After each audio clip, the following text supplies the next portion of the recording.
Number 11 जो है वो हमारा क्या है, वो हमें दे रखा है कि कौन सा शहर सिलिकॉन वैली के नाम से जाना जाता है। ये हमारा एसएसटी में से है और हमें पता है इसका एग्जैक्ट आंसर बेंगलोर है। ठीक है, फिर आपका डल झील किस राज्य में स्थित है? तो डल झील हमारी जम्मू कश्मीर में है।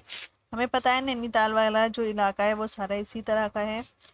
13 क्वेश्चन है हमारा, भारत के किस राज्य में सूर्योदय सबसे पहले होता है? तो ये है अरुणाचल प्रदेश। 14 है हमारा, भारत में कुल कितने राज्य हैं? तो 28। भारत की सबसे लंबी नदी का नाम है गंगा। तो यहाँ हम समझ लेते हैं जो हमारा 11 क्वेश्चन है उसका 11वें का थर्ड है, 12वें का पहला है, 13वें का पहला है, 14वें का 13 है और 15वें का पहला है।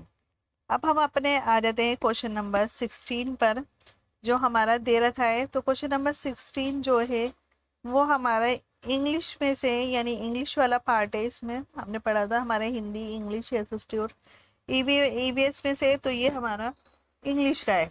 पहला है वॉकिंग, यानी 16 क्वेश्चन जो है वो है walking up early in the morning makes us, यानी सुबह जल्दी उठना हमें किस तरह का बनाता है? तो ये हमें हेल्दी बनाता है। जो लोग सुबह उठते हैं वो हेल्दी रहते हैं।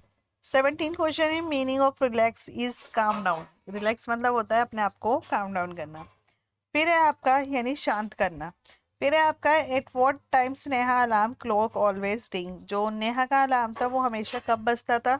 तो 6 AM, क्योंकि सुबह में जब बच्चे स्कूल जाते हैं तो वो कुछ इसी टाइम उठते हैं। 19 है what did Nasruddin claim about his arrow. तो नसरुद्दीन हमेशा अपने एरो के टारगेट मिस होने पर अपनी एक्सप्लेनेशन वगैरह रखते हैं। तो इसका फर्स्ट हो जाएगा it always miss the target. 20 है what was the Elisa doing when she saw the white rabbit. Elisa क्या करती है जब वो वाइट रेबिट देखती है? तो रनिंग आफ्टर द रेबिट, वो रेबिट के पीछे जाती है। यहाँ पर हमारा जो क्वेश्चन 16 है उसका सेकंड है, 17 का 1 है, 18 का थर्ड है, 19 का 1 है और 20 का 4 है। आई होप आपको समझ में आया होगा, क्योंकि यहाँ पर हमारी वीडियो कंप्लीट हो चुकी है, हमारा पेपर कंप्लीट हो चुका है। आई होप ये आपको समझ में आया होगा। अगर नहीं आया है तो आप मुझे कमेंट सेक्शन में बता सकते हैं। इंशाल्लाह मैं अपनी नेक्स्ट